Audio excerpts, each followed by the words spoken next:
মানব টিভির আজকের অনুষ্ঠানে আমি সাইদ চৌধুরী আপনাদের স্বাগত জানাচ্ছি। আজ আমাদের অতিথি আপনাদের সকলের পরিচিত আমাদের নিয়মিত আলোচক ব্যারিস্টার কাউন্সিলর মুশতাক আহমদ। আজ আমরা তাকওয়া বিষয়ে আলোচনা করব। আপনার ধারাবাহিক অনুষ্ঠান সমূহে এক ধরনের একাডেমিক আলোচনায় আমাদের দর্শক শ্রোতাদের কাছে ভালো লেগেছে, অনেকের প্রতিক্রিয়া আমি পেয়েছি। এবং যখন আমরা নজরুল, রবীন্দ্রনাথ কিংবা আল্লামা ইকবাল নিয়ে আলোচনা করেছি, এক ধরনের শ্রোতাদের প্রতিক্রিয়া পেয়েছিলাম। আবার যখন আমরা কোরআনের বিভিন্ন বিষয়ে, ধর্মীয় মৌলিক বিষয় নিয়ে আলোচনা করেছি, তখন আরেক ধরনের প্রতিক্রিয়া পাচ্ছি। কিন্তু কিছু মানুষ উভয়টাতেই আগ্রহ দেখিয়েছেন। আজকে আমরা যদি তাকওয়া বিষয়ে আলোচনা করি, কোরআন হাদিসের আলোকে তাকওয়া মাহাত্ম্য, গভীরতা, আমার বিশ্বাস আমাদের দর্শক শ্রোতারা আগ্রহ নিয়ে শুনতে পারেন। তাকওয়া সম্পর্কে যদি আপনি একটু ডিটেলস, একটু গভীরভাবে বিশ্লেষণ করেন। আলহামদুলিল্লাহ, জাযাকাল্লাহ আপনাকে এবং আপনার দর্শক শ্রোতাদেরকে আমাদের আলোচনা পছন্দ করেছেন, আল্লাহ পাকের শুকরিয়া। আচ্ছা, তাকওয়ার ব্যাপারে আমি একদম সাকসিন্টলি যদি বলি, সেটা হচ্ছে যে তাকওয়া হচ্ছে স্পিরিচুয়াল ইমিউনিটি। আমাদের দেহের যেরকম রোগ প্রতিরোধক ক্ষমতা আছে, যার কারণে আমরা বেঁচে আছি, অন্যথায় ওই রোগগুলো আমাদেরকে খেয়ে ফেলতো। এবং এই রোগ প্রতিরোধক ক্ষমতা আপনার কখনো উঠে কখনো নিচে নামে, এটাকে আমাদেরকে ধরে রাখতে হয়, বাড়াতে হয়। ঠিক একইভাবে আত্মার রোগ প্রতিরোধক ক্ষমতা রয়েছে এবং এটার প্রয়োজন। এখন আত্মার রোগ কি? আত্মার রোগ হচ্ছে গুনাহ অথবা অপকর্মের দিকে ধাবিত হয়, যেটা যে কোনো ধরনের অপকর্ম, সেই অপকর্ম থেকে, যেটা আল্লাহ সুবহানাহু ওয়া তাআলা পছন্দ করেন না, যেটা থেকে আমাদেরকে বেঁচে থাকতে বলা হয়েছে। নিজেকে বাঁচিয়ে রাখার জন্য যে প্রতিরোধক শক্তি, যেটা এটার নামই তো ইমিউনিটি। এই স্পিরিচুয়াল ইমিউনিটিটা হচ্ছে তাকওয়া।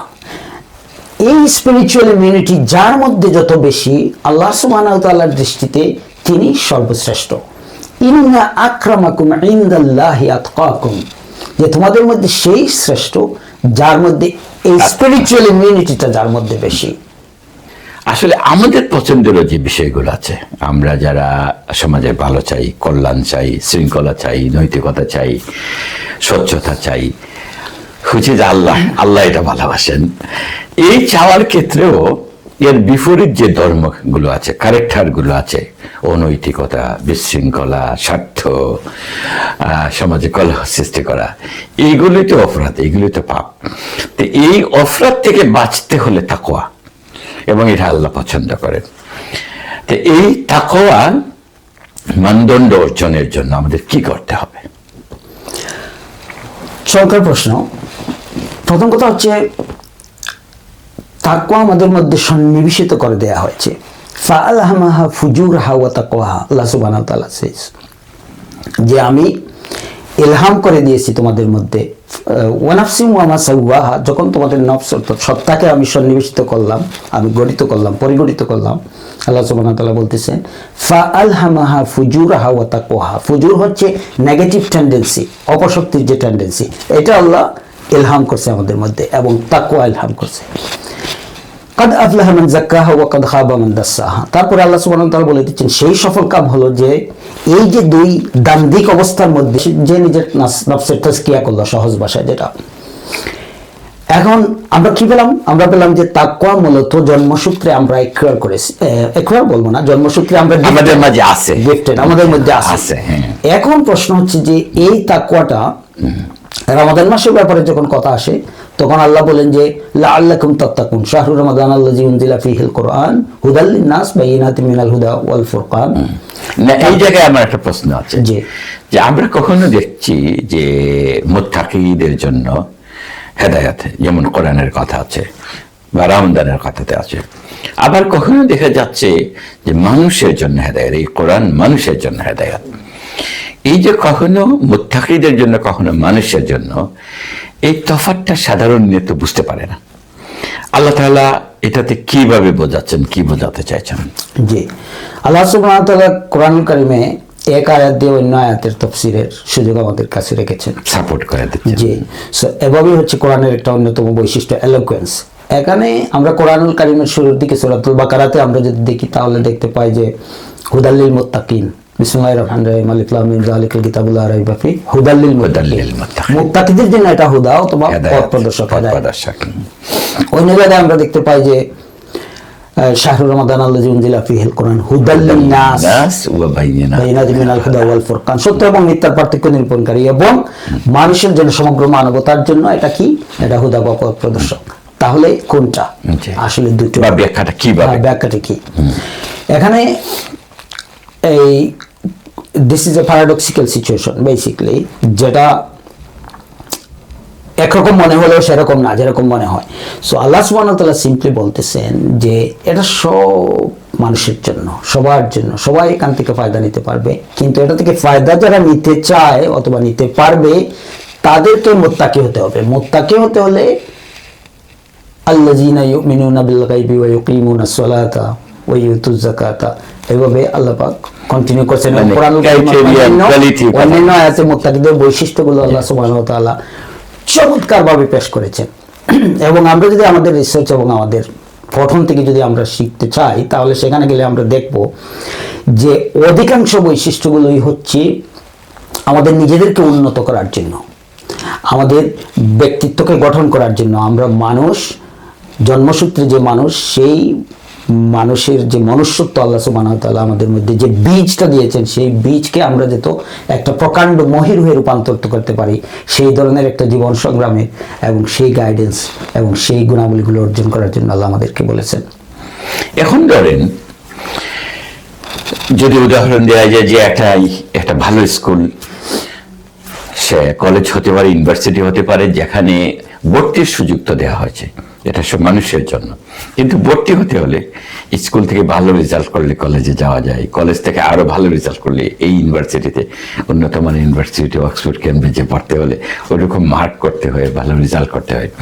তো মানুষের এই তাকওয়া অর্জনের জন্য এই সাধারণ মানুষ আমভাবে যেটা বলা হয়েছে আর স্পেসিফিক মুত্তাকি যেটা বলা হয়েছে, এটা কি এরকম কিছু?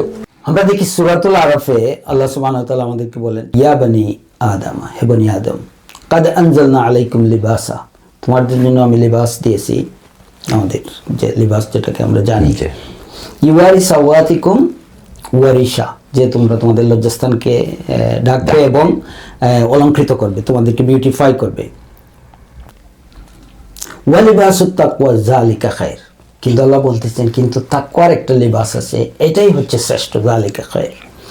এখন কথা হচ্ছে তাকওয়ার লিবাস কি কোনো কাপড়ের দিকে আল্লাহ সুবহানাহু ওয়া তাআলা ইঙ্গিত করতেছেন, যে কোনো বিশেষ ধরনের কাপড়ের লিবাস যে পরিধানগুলো আমাদের, সেগুলোর দিকে ইঙ্গিত করে বলতেছেন যে ওইগুলো তাকওয়ার লিবাস?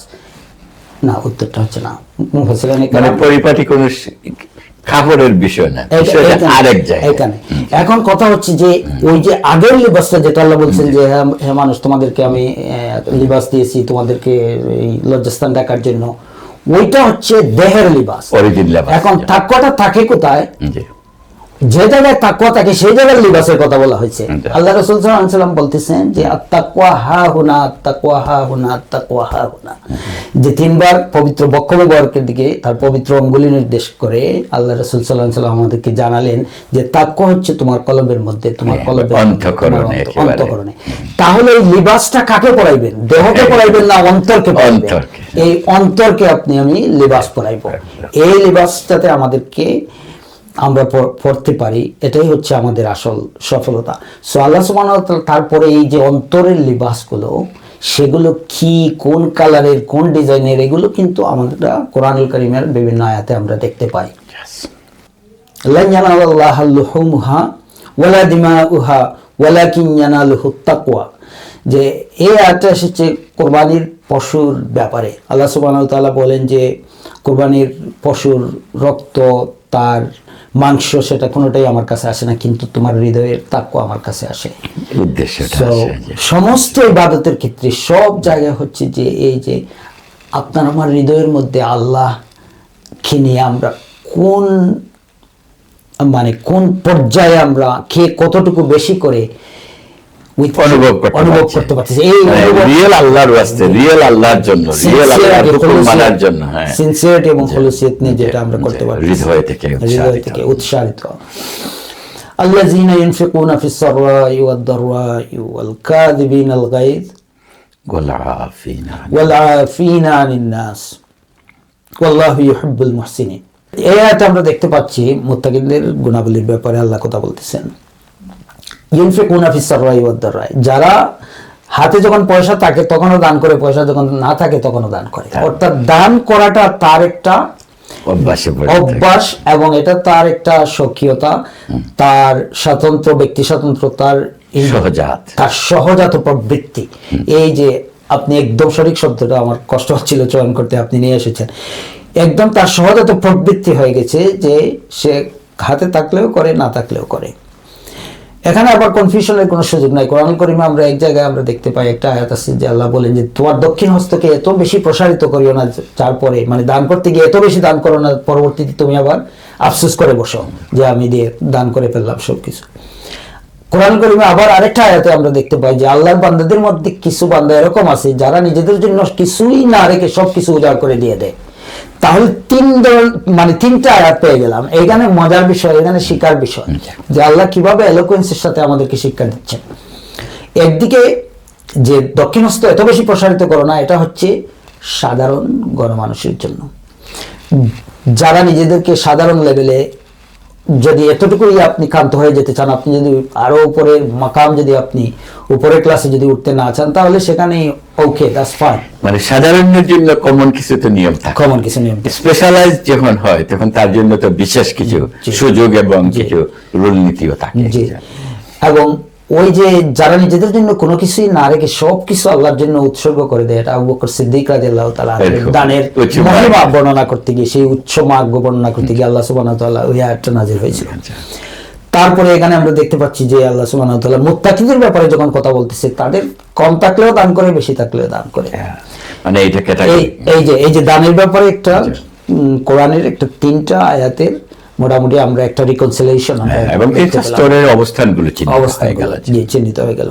তারপরে ওয়াল কাযিবিনা গায়জ, সো এটা হচ্ছে রাগ যখন উঠে তখন সে সেটাকে গিলে ফেলে অথবা নিয়ন্ত্রণ করে।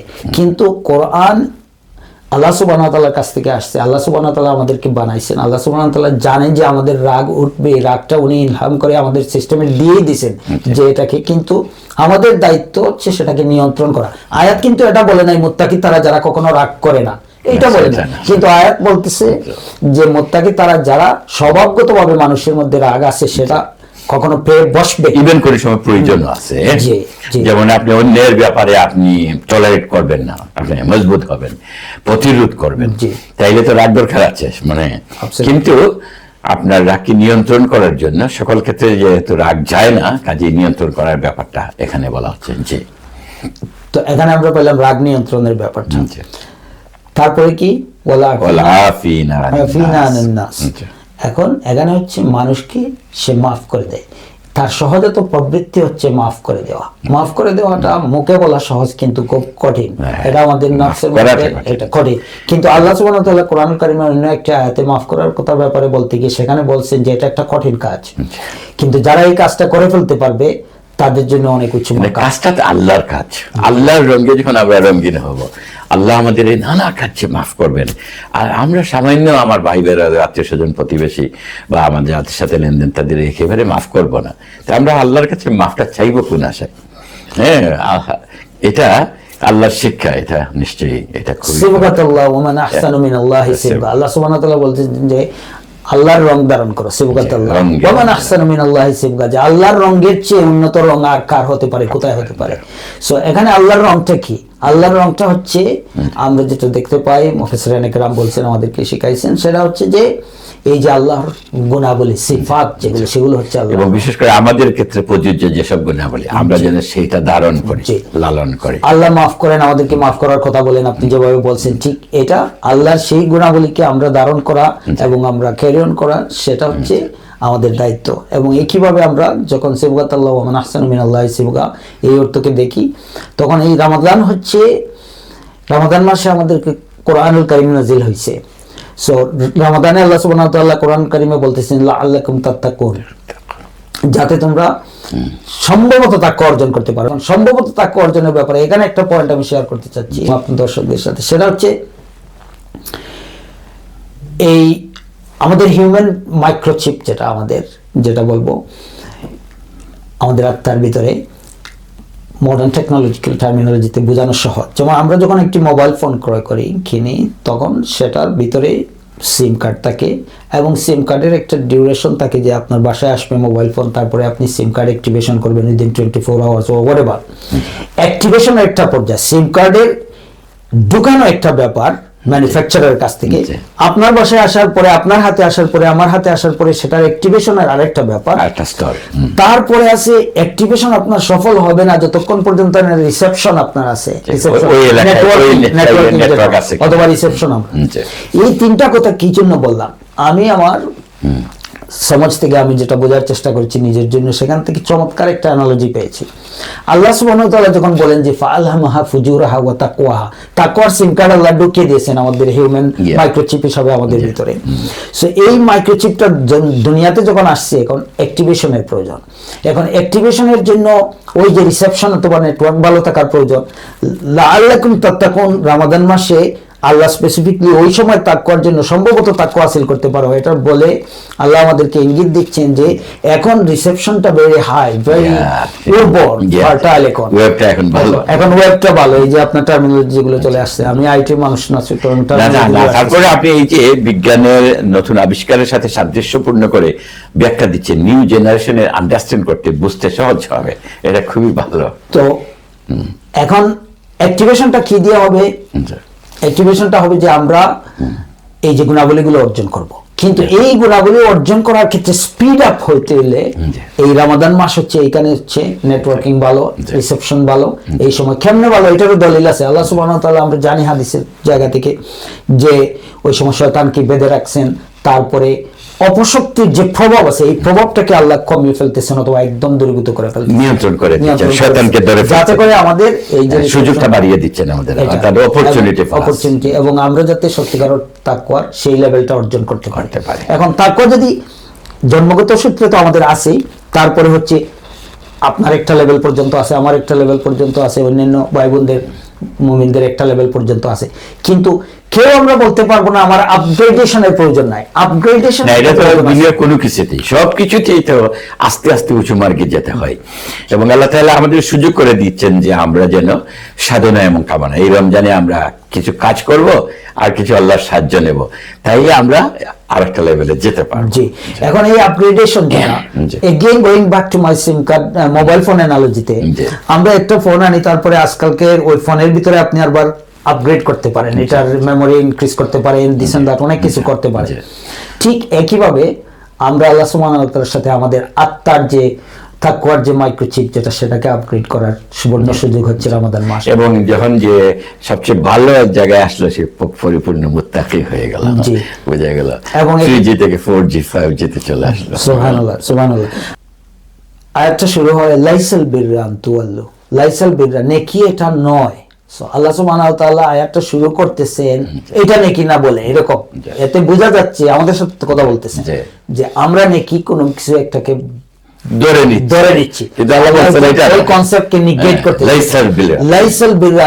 সো আল্লাহ সুবহানাহু ওয়া তাআলা বলেন যে লাইসাল বিররা আন তুওয়াল্লু উজুহাকুম কিবালাল মাশরিকি ওয়াল মাগরিবি ওয়ালাকিন্নাল বিররা মান আমানা বিল্লাহি ওয়াল ইয়াউমিল আখির والملائكة والكتاب والنبيين وآتى المال على حبه ذوي القربى واليتامى والمساكين ابن السبيل السائلين وفي الرقاب وأقام الصلاة وآتى الزكاة والموفون بعهدهم إذا عاهد والصابرين في البأساء والضراء وحين البأس أولئك الذين صدقوا وأولئك هم المتقون। এখানে উল্লেখযোগ্য হচ্ছে যে শুরুতে আল্লাহ বলতেছেন নেকি এটা না, লাইসাল বিররা এটা নেকি না, আনতুওয়াল্লু উজুহাকুম কিবালাল মাশরিকি ওয়াল মাগরিব, পশ্চিমে না পূর্বে তুমি তোমার মস্তককে তুমি অবনত করলা, মুখ ঘুরাইলায়, এটার মিনিং হচ্ছে সিজদা দেওয়ার। এটা হচ্ছে এই যখন কিবলা পরিবর্তন হয় সেই কিবলা পরিবর্তনের প্রেক্ষিতে আয়াতটা, কিন্তু মূলত হচ্ছে যে আমরা পশ্চিমে না পূর্বে মুখ ঘুরাইলাম সেটা নেকি না, বরং নেকি হচ্ছে। এরপরে আল্লাহ সুবহানাহু ওয়া তাআলা ইমানের কিছু বুনিয়াদের কথা বলেন, এগুলোর উপরে ইমান রাখা, যেমন আখিরাতের প্রতি ইমান রাখা, আল্লাহর প্রতি ইমান রাখা, ফেরেশতাদের প্রতি ইমান রাখা, কিতাবের প্রতি ইমান রাখা। তারপরে বলেন যে ওয়া আতাল মালা আলা হুব্বিহি, যে মাল তোমার খুবই প্রিয়, খুবই তুমি যেটাকে ধরে রাখতে চাচ্ছ, যেটাকে একদম বুকের সাথে জড়াইয়া রাখো তুমি, সেই মাল থেকে যখন তুমি আল্লাহর প্রতি দেবা, এবং তারপরে হচ্ছে ওয়াদা রক্ষা করবে, তারপরে হচ্ছে এতিম, তারপরে রেকাব, যারা অসহায় আছে তাদেরকে তুমি মুক্ত করবে অসহায়ত্ব থেকে। এরকম গুণাবলী বলতে গিয়ে আল্লাহ শেষের দিকে একদম বলেন যে উলাইকাল্লাযিনা সাদাকু, এরাই হচ্ছে সত্যবাদী, ওয়া উলাইকা হুমুল মুত্তাকুন, আর এরাই হচ্ছে সত্যিকার অর্থে মুত্তাকি। তাহলে মুত্তাকির গুণাবলী এতে নিগেশন দিয়ে শুরু হয়েছে যে এটা মনে করতেছো মুত্তাকি, এটা মুত্তাকি না, আমি তোমাকে বলতেছি এই হচ্ছে মুত্তাকি, এবং এরাই হচ্ছে সত্যিকার অর্থে মুত্তাকি। এবং আমরা দেখতে পাই কোরআন কারীমের অন্য আয়াতে আল্লাহ মুত্তাকিদের ব্যাপারে বলতেছেন যে আল্লাহ সুবহানাহু ওয়া তাআলা আমাদেরকে নিজেদেরকে মুত্তাকি ভাবতে নিষেধ করেছেন, যদিও আমরা অনেক ভালো ভালো কাজ করার যদি আল্লাহ তৌফিক দান দিয়ে দেন, যাতে মনের অগোচরে যাতে আমরা সেটা না ভাবি। কারণ আমরা দেখতে পাই যে কোরআনুল কারীমে আল্লাহ বলেন যে ফালা তুযাক্কু আনফুসাকুম হুয়া আ'লামু বিমান ইত্তাকা, যে তুমি নিজেকে সেলফ সার্টিফাই মুত্তাকি করে দিও না, যতই তাজকিয়া যত কিছু করো না কেন, এটাকে ইনাফ মনে করার কোনো সুযোগ নাই। হুয়া আ'লামু বিমান ইত্তাকা, একমাত্র আল্লাহ সুবহানাহু ওয়া তাআলা নিজে বলতেছেন যে আমি জানি কার ভিতরে কতটুকু তাকওয়া আছে। সো এটা হচ্ছে একটা ওয়ার্নিং, যেটা আমাদেরকে সবসময় স্মরণ রাখতে হবে। অনেক সময় শয়তান আমাদেরকে প্ররোচিত করবে। তবে এখানে একটা কথা আছে, হ্যাঁ, ধরেন শয়তান আমাদেরকে কখনো আশাবাদী করে, কখনো হতাশ করেও বিভ্রান্ত করতে চায়। ধরেন একজন খুব যত্ন সহকারে সিজদা করতে পেরেছে, তার আশেপাশে অনেকেই তাড়াহুড়ো করছে, সে দেখছে, প্রত্যক্ষ করছে, তার মনে যদি সেটা স্যাটিসফ্যাকশন আসে যে এদের চেয়ে আমি অন্তত যত্নটা নিতে পারছি, মানে তাতে যদি আল্লাহ শুকরিয়া আদায় করে, এটা তো অহংকার না। কিন্তু এরা দেখছে আমি খুব যত্ন করে করছি, এটা অহংকার। জি অবশ্যই sense of satisfaction, which is fine, এটা তো কোনো দোষের কিছু না, কিন্তু তারপরে মুত্তাকিদের আমত হবে যে কখনো ইনাফ হচ্ছে না আর কি। তারপরে আল্লাহ তাআলার কাছে আমাদের যে করার যে করণীয়, আমরা সেই মার্গে তো যেতে পারছি না। কাজেই বরং আল্লাহর কাছে আমাদের তামান্না থাকবে, আল্লাহ আমার আরো হচ্ছে মার্গে, আরো গভীর ভাবে তোমার কথা মানার, তোমাকে বুঝার, তোমার দিদার লাভের সুযোগ করে দাও। জি এই ব্যাপারে আমি বলতে পারি আল্লাহ রাসূল সাল্লাল্লাহু আলাইহি ওয়াসাল্লাম প্রতিদিন 100 বার ইস্তেগফার করতেন। তো আল্লাহ রাসূল সাল্লাল্লাহু আলাইহি ওয়াসাল্লাম জিজ্ঞাসা করা হলো যে আপনার আগের পিছনের সমস্ত গুনাহ মাফ, আপনি কেন ইস্তেগফার করতেছেন? তিনি কি বলেছিলেন? চমৎকার, ওই আপনার কথার উত্তরে সেটা চলে আসে যে তিনি বলেছিলেন আমি কি আমার রবের কাছে আরো উন্নত মার্গে যাব না, আরো কি বেশি নাদামত প্রকাশ করবো না? এই হলো কোরআন হাদিসের সুবিধা, যে যত জানা যায় যে একটা একটাকে কিভাবে সাপোর্ট করছে, আমাদের শেখার জন্য খবরিত দ্বার খুলে রেখে দিয়েছে। মাশাআল্লাহ। আমি আরেকটা বিষয় এই সুযোগে শেয়ার করতে চাচ্ছি যে ওমর রাদিয়াল্লাহু তাআলা আনহু শাসন আমলে আমিরুল মুমিনিন তিনি, এবং মুসলমানদের অবস্থা বেশ ভালো যাচ্ছে। তো ওনার সামনে খেজুর পেশ করা হয়েছে, বিভিন্ন ধরনের খেজুর, আরব দেশে আমরা জানি যে কত ধরনের খেজুর আছে। সো বিভিন্ন ধরনের বেছে বেছে খেজুরগুলো এনে পেশ করা হচ্ছে, এবং উনি ওই থালার মধ্যে যে খেজুরগুলো আছে সেই খেজুরগুলোর মধ্যে সবচেয়ে নিকৃষ্ট মানের খেজুরটা উনি পিক করতেছেন, খাচ্ছেন আর কি। তখন সাহাবায়ে কেরামদের মধ্যে রাসূলের সাহাবারা তখন জীবিত ছিলেন, তারা বলতেছেন ইয়া আমিরুল মুমিনিন, আমাদের অবস্থা তো আল্লাহ পরিবর্তন করে দিয়েছে, এখন আপনি হয়তো একটু ভালো খেজুর খাইলে তো কোনো দোষের কিছু না। তখন ওমর রাদিয়াল্লাহু তাআলা আনহু বলছেন যে আমার ভয় হয় জমিনে যদি আমি বালুটা নিয়ে নেই, ওইখানে আসমানে আমার বালুটা কমতি হয়ে যেতে পারে। এটা হচ্ছে মুত্তাকিদের আমল। কি চমৎকার, কি মজা! সুবহানাল্লাহ, তাকওয়ার যে লেসন এখান থেকে পাওয়া যায়। সুবহানাল্লাহ। সো এখানে হালাল আছে, হালাল থাকা একটা ব্যাপার, আর মুত্তাকির মাকাম হচ্ছে অন্য ধরনের। যেমন ইভেন দুনিয়াবী দৃষ্টিকোণ থেকে যদি আপনি দেখেন, সাধারণ একজন লোক অনেক কিছু, এমনকি অমুসলিম রাষ্ট্রে, এই দেশে সাধারণ একজন লোক কত কিছু করে, কিন্তু একজন পজিশনে যায় আছে, পাবলিক সার্ভিসে আছে, দেশের রাষ্ট্রপ্রধান বলেন, অনেক কিছু সতর্ক থাকে, এবং তাদের অবস্থাটা কি খারাপ হয়ে যায় না, তাই না? একটু কিছু করলেই তাদের অবস্থা খারাপ হয়ে যায়। বরং এতেই তার মহানুভবতা, তার সৌন্দর্য, মানবিকতা প্রকাশ পায়। ওমর ইবনে আব্দুল আজিজ রাহমাতুল্লাহ আলাইহির মৃত্যুকালীন সময় একটা চমৎকার ঘটনা, সেটা হচ্ছে যে উনি শয্যাশায়ী মৃত্যুমুখে, হঠাৎ করে শোনা গেল ওনার পাশে যারা ছিলেন তারা বলতেছে, ওমর ইবনে আব্দুল আজিজ রহমাল্লাহ বলতেছেন যে মারহাবা বলে আরবিতে উনি যেটা বলছেন সেটা হচ্ছে যে অর্থ হচ্ছে যে oh beautiful faces welcome, you are neither from জিন নর ফ্রম হিউম্যান, তোমরা মানুষ থেকেও না জিন থেকেও না। আসলে ফেরেশতারা তখন ঢুকে গেছে এবং উনি দেখতে পাচ্ছেন। তারপরে তিনি তিলাওয়াত করেন আল্লাহর কালাম, তিলকা দারুল আখিরাতু নাজআলুহা লিল্লাযিনা লা ইউরিদুনা উলুওয়ান ফিল আরদি ওয়ালা ফাসাদা, যে দারুল আখিরা অর্থাৎ আখিরাতের জীবনে যারা এখানে দাম্ভিক না এবং যারা ফাসাদ সৃষ্টি না করে, দাম্ভিক না এবং যারা ফাসাদি না, এই দুই কোয়ালিটির কথা এই আয়াত কোট করতেছে এবং বলতেছে ওয়াল আকিবাতুল লিল মুত্তাকিন, এদেরকে মুত্তাকিদের বৈশিষ্ট্যমণ্ডিত করে আল্লাহ সুবহানাহু ওয়া তাআলা বলতেছেন যে তাদের শেষটা হচ্ছে মুত্তাকিদের জন্য, অর্থাৎ তাদের শেষ জগৎটা দারুল আখিরাতটা হচ্ছে তাদের জন্য। এই আয়াতটা তিলাওয়াত করার সাথে সাথে ওমর ইবনে আব্দুল আজিজ বিদায় নেন। কি অনুভূতি, সারা জীবনে এটা করেছেন বলেই তো শেষ মুহূর্তে সেম কথাটা, কি সৌভাগ্য এই সুবহানাল্লাহ সুবহানাল্লাহ। তারপর অনেক গুরুত্বপূর্ণ এবং বিশ্লেষণধর্মী কথা বললেন। আল্লাহ রাব্বুল আলামিন আমাদেরকে এই তাকওয়া যথাযথভাবে যথার্থভাবে আমলের তৌফিক দান করুন, আমিন আমিন। সুবহানাল্লাহ। আপনাকে অনেক ধন্যবাদ। জাযাকাল্লাহ।